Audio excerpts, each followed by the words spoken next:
Tous s'accrochent à ces lueurs d'espoir. Ces visages sonnés qui émergent de la poussière.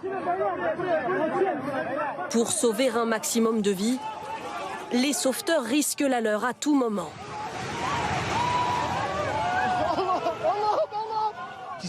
Un tremblement de terre se produit en ce moment. En ce moment. Des secouristes et ce journaliste sont pris de panique, en plein direct sur la télévision turque. Ici, à quelques mètres d'une équipe de sauveteurs, un immeuble s'écroule. Tout a commencé en pleine nuit. Une secousse de 7,8 sur l'échelle de Richter fait trembler la Turquie et la Syrie voisine.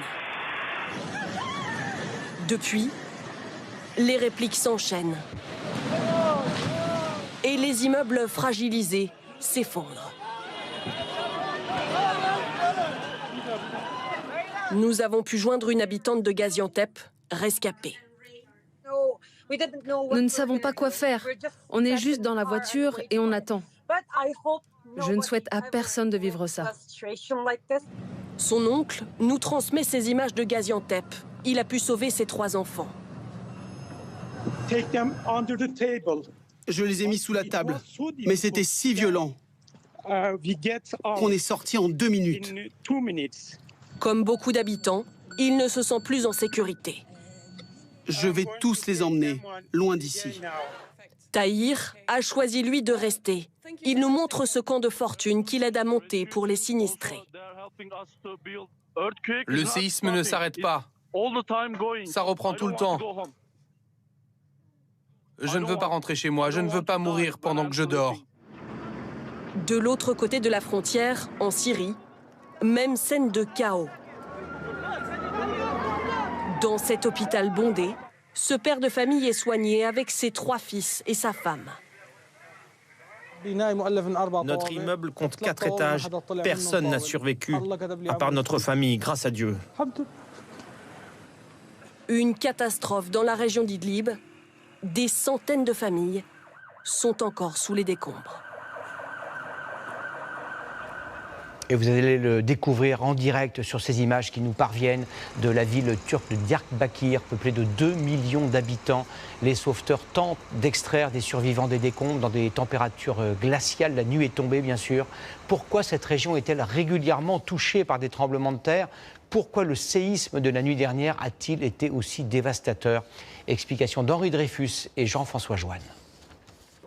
Cette image résume à elle seule l'ampleur de ce séisme. Nous voici dans le village de Besnaya, en Syrie, à plus de 200 km d'un épicentre, Gaziantep, dont le château millénaire n'est ce soir plus que ruine. D'une magnitude de 7,8 sur l'échelle de Richter, le premier séisme a frappé à 4h17 heure locale le district de Parzasik. La plupart des destructions se trouvent sur cette zone sismique, la faille est-anatolienne, rompue sur près de 200 km. Son épicentre se situe à 18 km sous la terre, ce qui est peu profond et explique une secousse ressentie au Liban, à Chypre et jusqu'au Groenland. Mais à 11h24, un second séisme de magnitude 7,5, celui-ci, frappé Kinosu.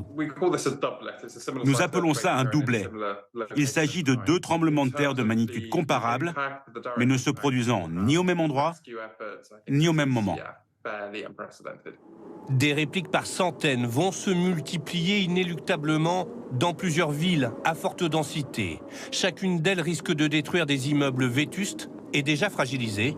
Que faire alors pour les habitants ? La première chose à faire, c'est de sortir des bâtiments qui ont probablement été fortement endommagés par les 2 secousses qu'on a eues là. Mais ce n'est pas si facile puisque aujourd'hui la région est largement couverte par la neige et la pluie. Donc cela complique tout, évidemment.